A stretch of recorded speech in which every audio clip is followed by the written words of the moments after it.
Hey guys, I'm Ryan, And I'm Katie. and you are listening to The List, where we are continuing our countdown of IMDb's 100 greatest films of all time. We're currently on number 87, I believe. Don't ask me. 87, I think, is where we're at. And we're going to let you know whether it's really a film worth watching to put on your bucket list or not. You didn't want to say chuck it list. It's thought unfortunate about- you're moving away from that. I ordered thought like about it. 800 t-shirts with that slogan on it. Those are in our 800. merchandise. We better start moving some product. I mean, they were for us, really. Just for Yeah. every day for the next I don't like doing laundry. 6 so I years. figured, yeah. Let's stock up. 2.5 years. Yeah. Well,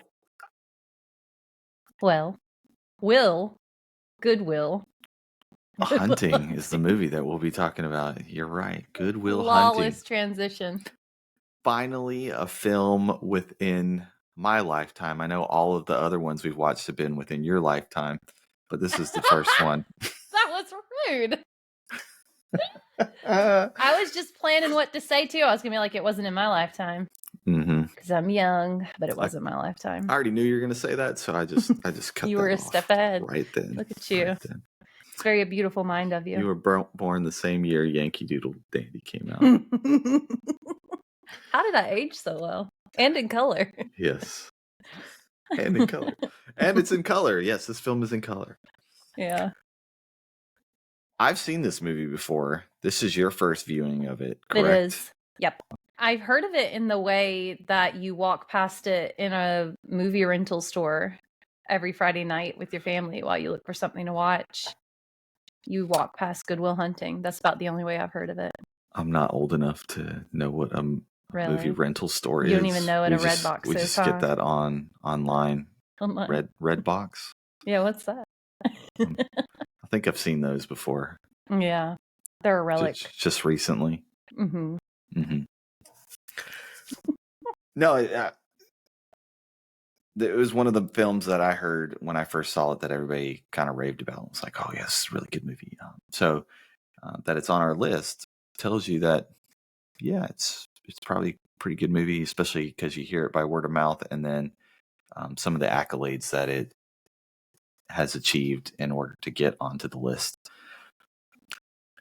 So for those of you who have not seen Goodwill Hunting, it is a story. I'm assuming this is probably 90s, 90s, 2000s. It's 90s. In Massachusetts, in Boston. Boston. They talk like this. Mindy Kaling's from Boston. Is she? I think so. Her character's from Boston. And she don't have a Boston accent. But it doesn't anymore, but I mean, we kind of got rid of our Southern accents. Kind of. Yeah. I feel like they disappear after a while and not living there. But it's in Boston, and it stars Matt Damon, Ben Affleck, and Robin Williams. Is that a Boston accent? The last part's not, but this part's from Boston. It's about as good as your film noir. Your film noir. So excellent. What are you trying to say? Exactly. Excellent. And Matt Damon plays this young kid, 20 years old. He's working as a janitor in MIT. And one of the professors puts a really challenging mathematical equation up on the chalkboard.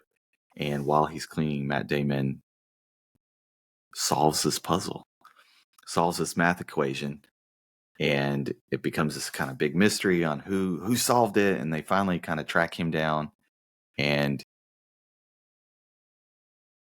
in the meantime, Matt Damon's character is kind of I wouldn't say living in poverty.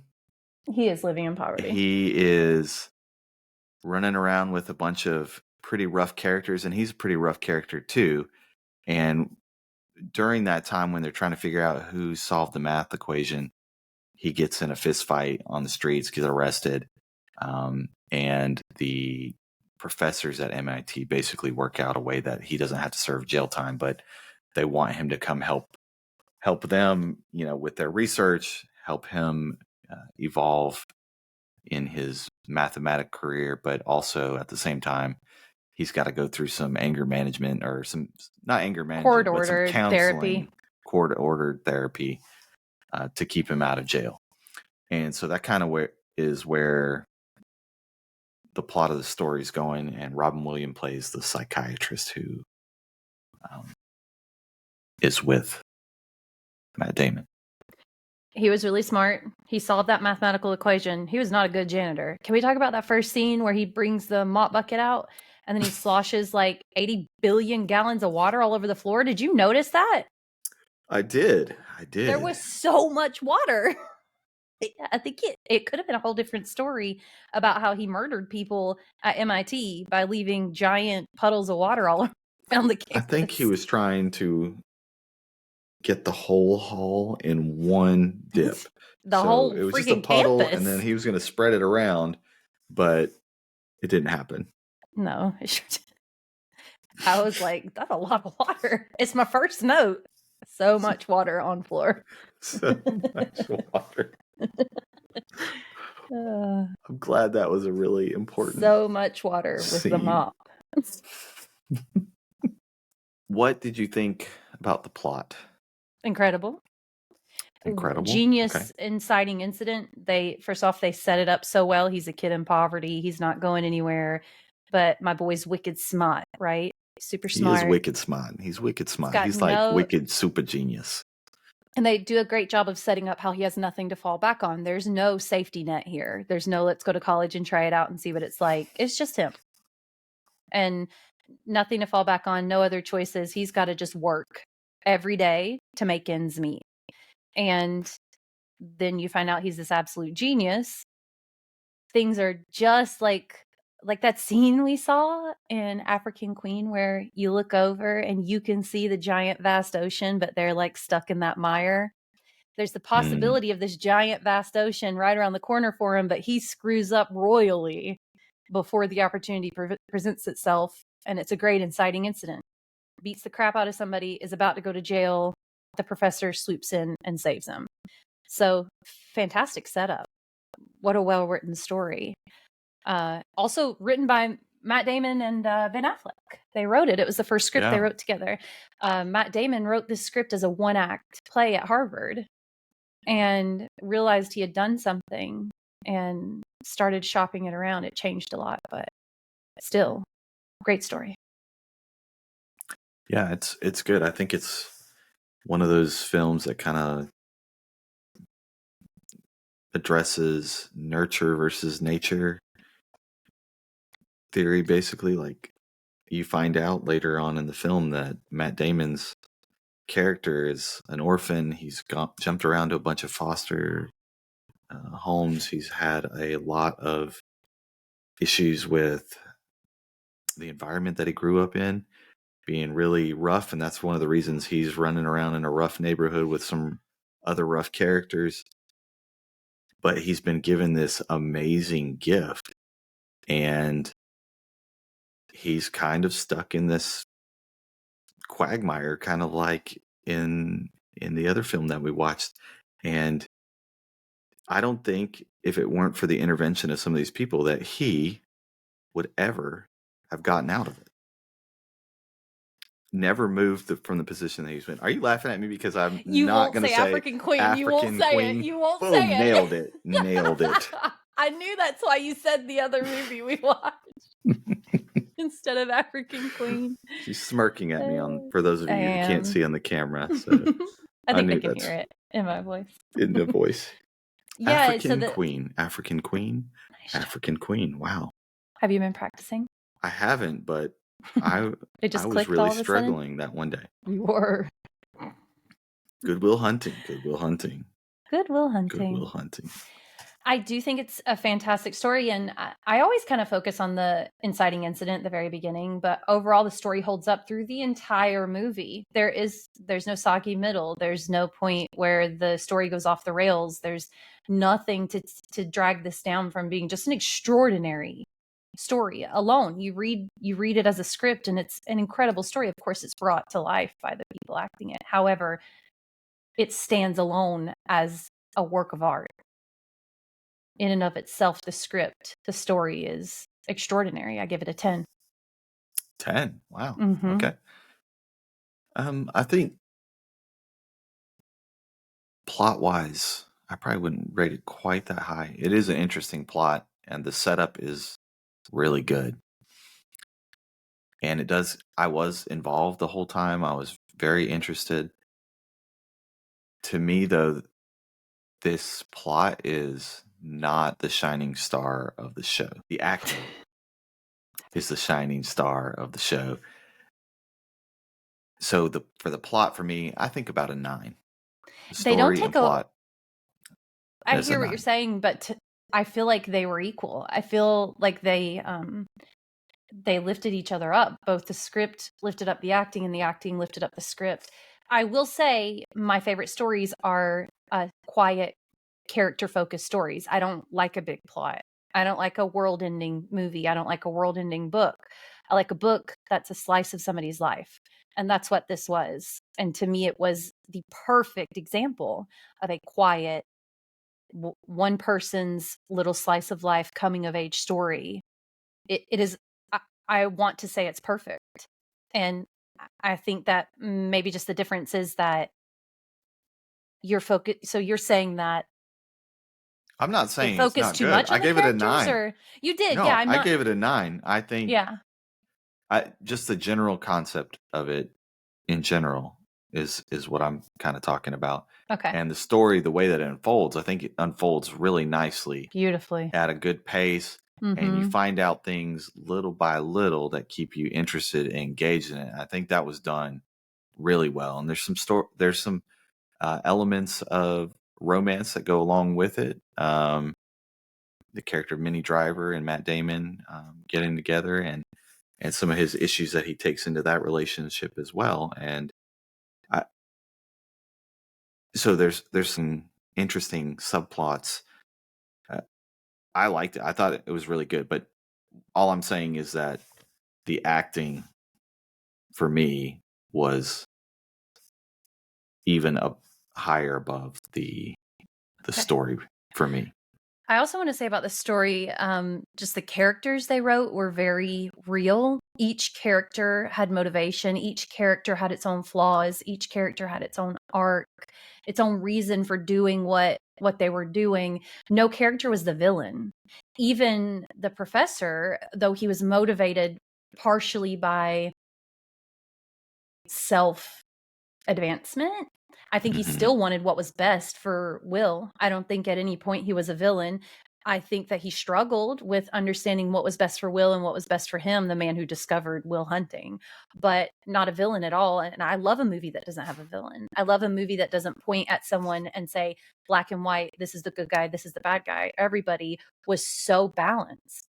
Everybody had their own part to play, and they played it so well. It was written so well. Everyone had depth.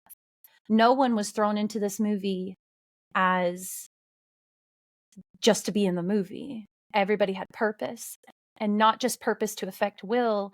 Everyone had their own purpose in their own lives. And that's what elevates the writing so much to me, is that they wrote real people and they wrote real scenarios. And there wasn't just the dynamic between Will and Robin Williams, or Will and the professor, or Will and his friends. The friends all had their own dynamic. Minnie Driver had her own dynamic with her friends. The professor and Robin Williams had their own issues that they resolved together. It was a 10. It was amazing.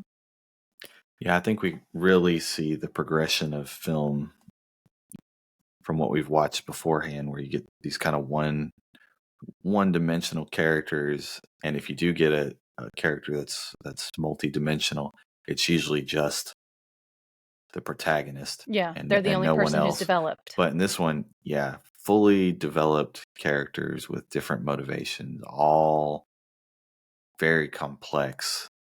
These characters were ripped out of the real world and put down on a piece of paper. Yes, definitely seemed more real, even to the dialogue that's used throughout the film. Very real world stuff.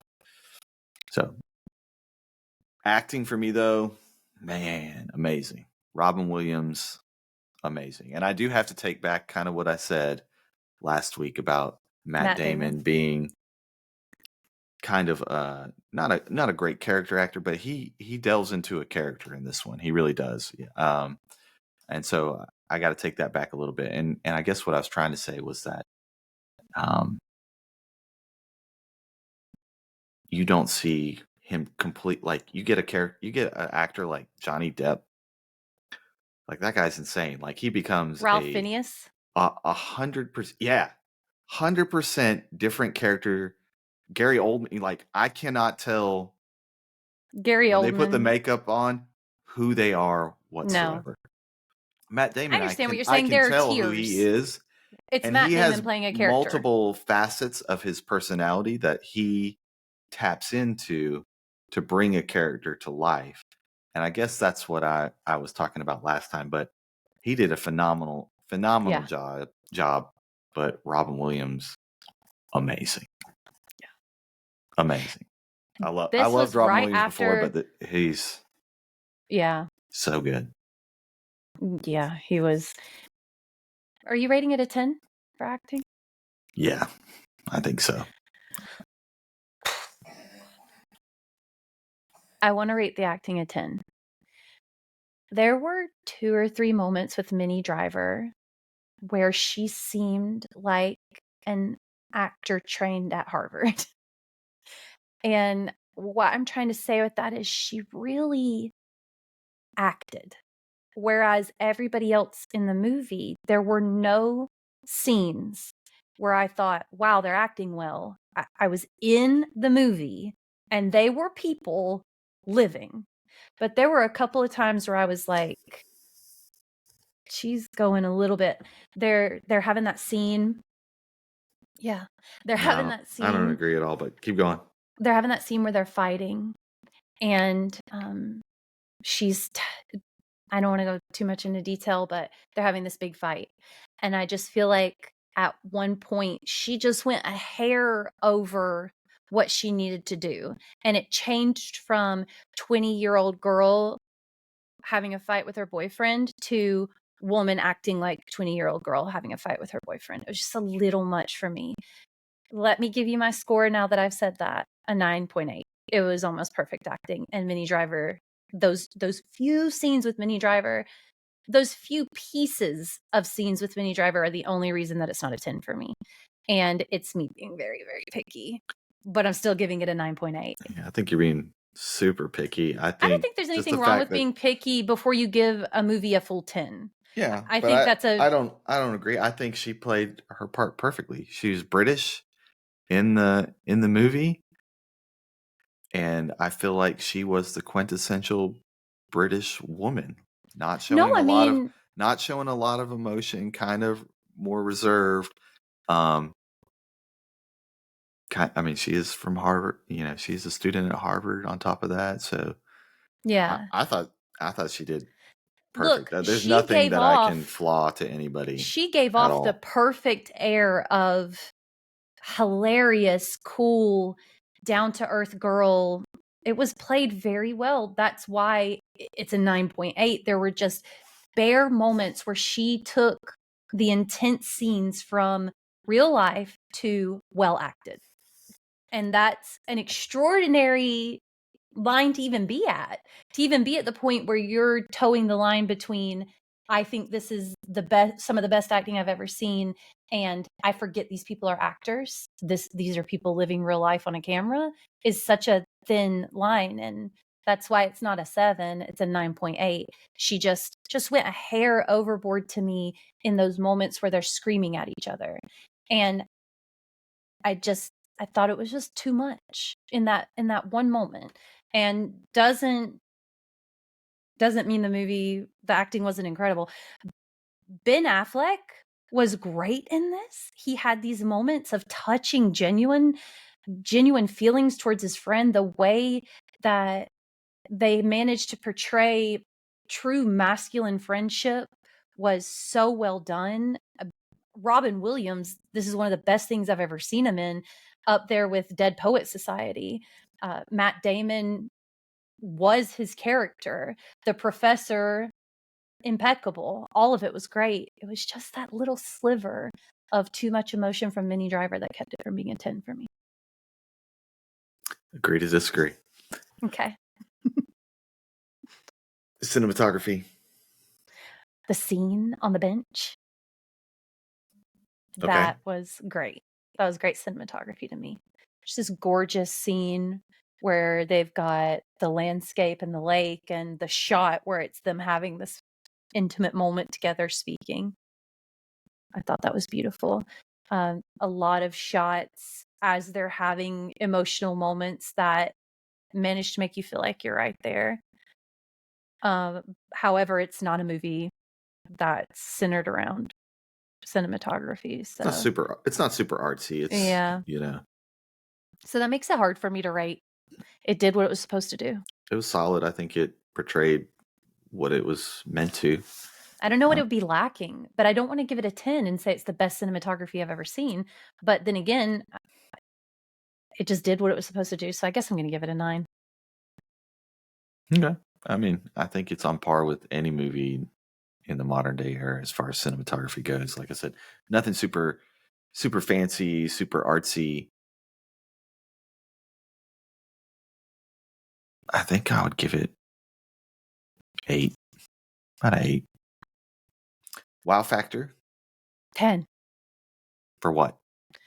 So many things. I already mentioned it, but the way they portray genuine male friendship in this,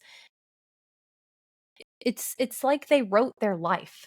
Things that they had experienced. They sat down and thought, what did we do with our friends? And they sat down and they wrote it down. And it was easy and life captured on film. And I thought the dialogue was some of the most natural dialogue that's ever been written. Like all of the conversations were real and genuine and nothing superfluous. It wasn't dialogue for dialogue's sake. The acting was incredible. The monologues in this are a wow factor for me because a lot of times Robin Williams has some really touching monologues, and so does Matt Damon. But Robin Williams really there's carries two that those. I can think of that I'm like, wow. The bench scene and then the scene where he's talking to him about his wife are both great monologues to me. And another wow factor to me is just the emotion. How do you capture emotion the way they did? It just was almost injected into you as you watched. You felt everything. I don't know how to explain it, but the core of a movie is how does it make you feel? What does it remind you of? Where does it take you? And the emotional journey in this movie is a 10 million billion. The emotion is just extraordinary. It's such a wow factor to me. The way that they get things across has to be part of the dialogue and the screenwriting. But the way that Robin Williams comes to him after Matt Damon has kind of been a little brat to him, because he is this really smart kid who thinks he knows everything, and he's been such a huge brat until now. And he looks for the points in people that hurt, and he finds them, and then he pokes them to push them away. So he does this to Robin Williams, and he's the first one who doesn't leave. And he comes back, and they have this meeting on the bench, and Robin Williams essentially just eviscerates him. He's like, I've seen you, and you are just a child. You don't know anything. You may have read the book. Yeah, you haven't. You've read about love. If I asked you about love, you'd recite me a sonnet. Mm-hmm. And that's not love, son. Love is being up with someone at 1 o'clock in the morning, holding their hair back while they're throwing up. love is sitting next to somebody while they die in a hospital bed. Like, he's like, you don't know anything. You're smart, but you're so dumb. And Robin Williams kind of sees to the core of who this kid is and pulls the good and the potential out of him. And I think being able to watch that journey of Robin Williams' character having to put aside the pain that working with Will brings him and having to get over the initial, this is viciously hard for me because this kid sees all my sore points and pokes at them, but I have to put that aside and help this kid. It was just a great journey to watch. I think in a lot of ways they're the same character almost. Did you put? I mean, they're both from the same part of They town. are, yeah. They're both exceptional. Exceptionally smart men. Mm-hmm.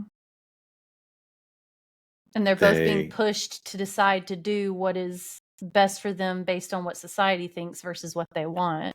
What they wanted. Mm-hmm.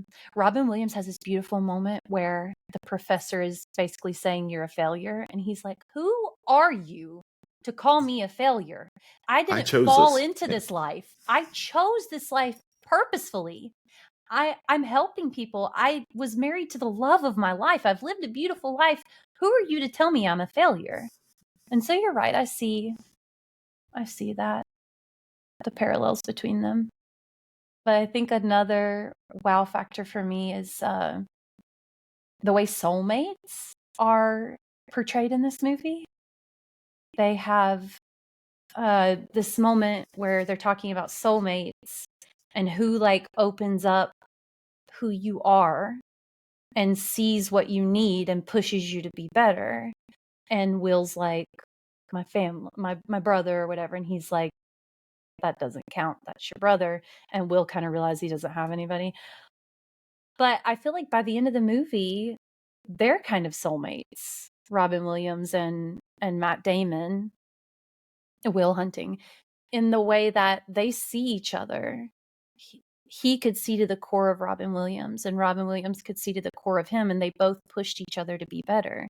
I mean, in the end, the therapist had sat there all those years refusing to move on and refusing to try to live again. And Will pushed him to be better and to move on and to try to live life again. And Will had refused to let anybody in and had refused to feel love. And Robin Williams pushed him to be better and to do that. And I think that's kind of a version of soulmates to me. I don't know if they used the word soulmates, but yeah, they definitely... They did. They did use the word soulmates in the movie. It stuck out to me. Whether they did or not, I said I wouldn't use that term. Oh, you wouldn't use the term soulmates. But they are two different sides of the same coin. And it lets them be able to see into the core of each other and help each other because of that. I definitely agree with that, though, for sure. So for me, the wow factor is, it's super emotional. The acting is magnificent. I think I would score it about a 9. About a 9. So way up there. Is this a top 100 movie, yes. you think? I think it's top 100. Yeah. Is it a bucket list movie? Yes. Without a doubt. Zero hesitation. I've been waiting for this. All these movies they were good, but they're not bucket list. Bucket list. Top of the bucket list. Go watch it. Drop what you're doing. Quit your job. Don't talk to your children for weeks. Watch this movie. See, that's where I'm kind of torn, because to me, it's a really, really good movie. I don't know if it's a bucket list movie for me, though. It's fantastic, but it drop everything to go see it. It's not quite there for me, but very, very, very good. That surprises me. Yeah, I was thinking about it earlier too, and I was like, is this really a bucket list movie for me? And I don't know if it's whether I've seen it or not, but for me, a bucket list movie is if I've seen it already and I still get the like, wow. Like I still get the like this is an amazing movie, but not like I have to watch this again and I could again. watch this movie once a week. I could sit down every Friday night and watch this movie and think about life and love and our family and our friends and potential and just the way it makes you ponder life. I'm in awe of this movie. All right, well let's rate it then. I'll let you rate first. Okay. Don't worry, you could not change my mind on where I'm rating this movie. So, right now I have Double Indemnity, Third Man, Wuthering Heights, Rebel Without a Cause, Rear Window, Stagecoach, African Queen, The Great Dictator, Taxi Driver, and Yankee Doodle Dandy. And so I have Good Will Hunting, which I'm moving number one, no hesitation, without a doubt. It is number one of all the movies we've watched. And Yankee Doodle Dandy's going off. All right, I'll share mine. And right now I have Double Indemnity as number 1. The Third Man is 10. So Third Man's definitely coming down. Bringing African Queen down, North by Northwest down, Yankee Doodle down, The Great Dictator. Stagecoach is coming down. This is kind of where I struggle a bit. And I really have to ask myself, enjoyability wise, where I would put this. I think I'm going to put it as my number 4. I just think these other movies are, for them to be so early on in film and to have the impact that they have and not have the 100+ years of experience to go along with it makes it not quite as, I mean, it is still enjoyable, but the other ones just barely get it up there. It's very logical response. all close there. There's just some, I don't know. For me, just maybe it was too real in some parts. That it was what at some parts? Unreal? Maybe just too real. I go to movies to kind of escape a little bit, and maybe there's parts of it that was a little too real, and so that brought down my overall enjoyability factor, but definitely a great movie. When it comes down to it, a movie is about how much you enjoyed it, not that's everything why else. it's not So my you're number right. one. If you didn't enjoy it in the same way, who can argue with that? It's about your experience, and your experience was you didn't enjoy it as much. It's definitely an adult film, not a movie you want to watch around your kids. Just a lot of language and some other subjects that might be a little rough for them. But good movie. Did you think it was so funny that Ben Affleck had Dunkin' Donuts in this? I didn't notice. Yeah, Dunkin' Donuts. He was carrying a Dunkin' Donuts a couple of times. He was carrying a cup, and it's like a thing with Ben Affleck now. He's always got Dunkin' Donuts. He's pictured everywhere. Oh, really? Now. Yeah, and everybody's like, "Why does Ben Affleck always look so miserable in every photo that's ever taken of him?" He's like exasperated, and he's always got his little Dunkin' Donuts. So I thought that was funny. I've never noticed that. That's funny. I did also want to mention, I have a lot to say about this movie. I know I've talked quite a lot, but I have a lot of thoughts and feelings about this movie. It's my number one now. Did you notice the fight scene that they have was almost like a ballet in the beginning when they're all fighting on the basketball courts? I thought it was kind of a pretty fight scene. The way they choreographed it was, I don't know, interesting. And I don't know, maybe that's now that you say that, I remember. Yeah. It was a cool little scene with a little slow motion where they're like, I feel like you could put a classical music track behind that and it would fit in perfectly. I also wanted to talk a little bit about the screenplay in general. So Matt Damon and Ben Affleck wrote this screenplay together. And then they started shopping it around, and they were basically nobodies at this time. They had both had a couple of parts and were starting to get to know people. And they were shopping the screenplay around, and it was more like a Born Identity kind of thing. Like he gets stalked by the CIA. The CIA really wants him, is how the screenplay is in the beginning. And so they took it to like, I think it was Scorsese. And he was like, don't get rid of all the CIA stuff. That's not the core of the story. The core of the story is the relationship between the therapist and Will. And so they kind of pivoted and rewrote. And everybody was debating online if that, like, if they got so much help, why are they so revered for it? But I think that's so silly. I think kind of the core part of writing is to write something and then get feedback on it and rewrite it. Nothing comes out perfect the first time. And so just because they pivoted and took it in a different direction doesn't mean that they didn't deserve all the accolades they received for this really wonderful movie. Yeah, that's so ridiculous. Of course you're gonna refine it till you find a way to make it the best it can be. Yeah. But I think anytime anybody comes out of nowhere with something incredible, not just something good, but something incredible, people are going to find a way to say, you didn't write that. They did it to Shakespeare, and they do it to J.K. Rowling. They're like, there's no way she wrote those books. So I think anytime anybody does anything big and it's their first thing they've done, people are going to be like, you didn't do that. Haters gonna hate. That's true. And I did have one question that's a spoiler. So, spoiler alert. Danger. At the end, they have the shot where he's off to see Minnie Driver and try to get her back. The wizard. Do you think he gets her back? I don't know. Do you think he should get her back? I think he probably does. I think she loves him. I think he loves her too. And I think he is just so terrified of being abandoned, and because of all the abuse that he suffered as a child, that like it was really hard for him to open up. And it really takes Robin Williams in the end to tell him,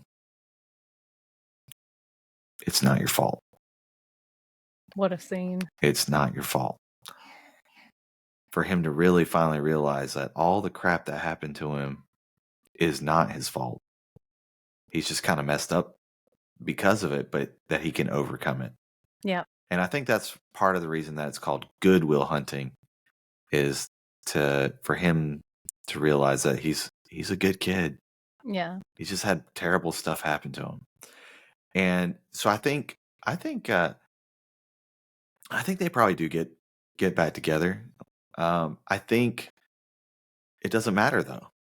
Yeah, I agree. Because he's made it wasn't about a choice to get out of stagnation and pursue a future. And that is the most important part in the movie to me, is that this guy who had all the potential in the world was just stuck and not moving anywhere. And then it takes these other people around him to push him and motivate him to grow and to become what he could become. How beautiful was that? And Minnie Driver, I think Minnie Driver is a part of that. Oh, sure. Right? For sure. Yeah. Success is not just measured by how your job or the money you make. It's the relationships that you have with people as well that help define success for a lot of people. And he really becomes, he really grabs onto all those different aspects as he progresses and changes and grows in this film. And I think that's really what that shows more than anything. How beautiful was that? She takes him back? Yeah, probably. I don't know. I was really torn in the end on whether I wanted her to take him back or not, because he really hurt her. He was, not only did he hurt her, he went back to her again for comfort on the phone call. He called her after he ripped her heart out, and she was like, gave him another chance. Will, just tell me you love me. And he was like, I gotta go. And I'm like, man, that girl mourning and hurting in her first giant heartbreak, and you're gonna call her and rip her open all over again. And The difference is now that he's healed is he's going to California and presumably he'll be able to love her. Can you imagine how But lonely this guy is? Not only did he have a terrible environment growing up, but for you to be on such a higher level intellectually, like how do you find even if your parents loved you, somebody who can relate to you? yeah. It would be And she did. She matched extraordinarily him. different. She, Yeah. in a She lot of wasn't ways, as she did. intellectual as him, obviously. She struggled. She made it clear that she struggled with things that he didn't, but she was quippy and smart as a whip and so And I think, lively. And yeah, and I think that's one of the things Robin Williams' character tries to teach him as well. Is like, there's no such thing as perfect. In fact, what makes them imperfect is what kind of makes them perfect. Do you know right? that scene there where he says that he loves his wife's imperfections and that he makes that joke about her farting in her sleep and waking herself up? It's improvised. And Matt Damon Oh, really? laughing like that is because he had no idea what was coming. Mm. And just to pivot a little, I guess that happens a lot during the movie. Robin Williams, from what I've read, is a perfectionist. He will do 50 takes of one thing. And the very last line... He's one of the greatest improv actors ever. Yeah. The very last line he says, where he goes, he stole my line, when he reads the note that Matt Damon left, was an improvised line. And he had done 40 takes before that of just snappy things, walking down and snapping something out and snapping something out. And Matt Damon says he looks at the cameraman and goes, "Did you feel that when he said that?" And he was like, "Yeah." And he was like, "We got it." And that was the take, and that's what they went with. But I don't know. I don't know. You're right. That's not what it was about. And I love that it's ambiguous in the end and you kind of wonder. But what's resolved is the larger part of him healing and being able to move past. And what a beautiful moment when Ben Affleck comes up to the window. I'm getting like choked up talking about it. When I'm like genuinely choked up. Ugh. When Ben Affleck walks up to the window and he knocks on the door and Will doesn't come to the door and he looks through the window and sees that all of his stuff is packed up, like, whew, the joy he feels for him is just such genuine friendship, like love between friends, where he just wanted him to succeed and to get out of here and go live his life, but he couldn't make that decision for him and he couldn't push him to go do it. And I just imagine the bittersweet relief he felt of knowing that he was gone to do bigger and better things and had finally, like, I can't imagine him watching him struggle all those years and just wanting to like throttle him and say, "Why are you here drinking beer and beating kids up on a basketball court? You've memorized all of the Iliad. Go do something." Yeah. And I just love that moment. Like, I don't know. Another example of soulmates, because I think they were soulmates too, the friends. And I know you don't agree with that, but I feel like this movie was, anyway, kind of about that too. But beautiful moment. Such an emotional movie. I loved it. Well, thank you all again for joining us. This is The List, and I'm your host, Ryan. And I'm Katie, my beautiful co-host. Thank you so much. Next week, we will be, I think we're going to go tackle Terms of Endearment. So another movie within the modern era, and we'll see how that pans out. Go watch it with us, and then we can talk about it later. We'll catch you next time.